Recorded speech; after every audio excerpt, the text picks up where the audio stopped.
So the third new rule of money is, I think the big mistake is, I hear so many people say it's important to save. That's ridiculous. And the reason that's ridiculous is because what happened in 1971 is crucial. In 1971, the U.S. dollar stopped being money. In 1971, the U.S. dollar became a currency. And what that meant is Richard Nixon, in 1971, the president, took us off the gold standard. That's like giving an alcoholic free rein to the bar, or it's like giving somebody who can't control their spending unlimited credit cards. So what's happening is all the savers today are losers. You know, the problem with 1971 is that the federal government keeps printing money, so the value of your money keeps going down.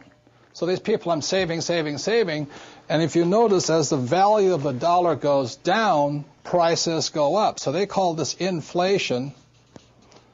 You know, you look at in 1997, oil was about, I think, $10 a barrel. 10 years later, it's about 135 a barrel. So they say it's inflation, but really what it is the dollar's value coming down. So savers are getting wiped out today. So just keep saying to yourself and to your kids to save money, that is not the new rule. That's an old rule. So a very big problem for most people is stop using the word save and use the word hedge. You've got to hedge your money, hedge against losses. Like when I buy a stock, I put a hedge in. I put a stop loss or a put inside of it or a call, whatever I'm doing. I want to stop it. So today, I don't save money. I'm hedging. So in 1997, I started investing in oil, gold, and silver. So as a dollar dropped, oil, gold, and silver went up. So I'm not betting so much on oil, gold, and silver. I'm betting against the U.S. dollar. And that's why this idea that you're going to tell people you need to save money, that's really, really an obsolete idea, because the idea went obsolete in 1971.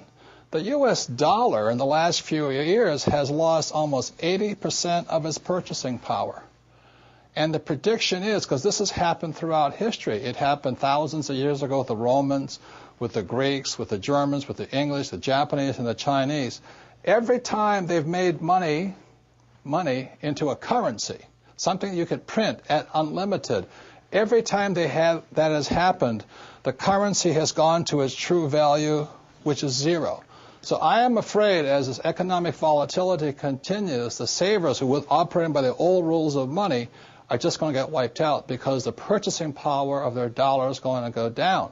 So even if the bank's paying you 5 to 10% interest, you can't keep up with the banks printing money.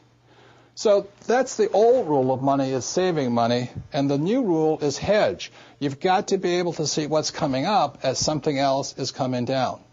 The last thing I want to point out to you on this idea of saving money is this. One of the biggest misunderstandings in the world today is what they talk about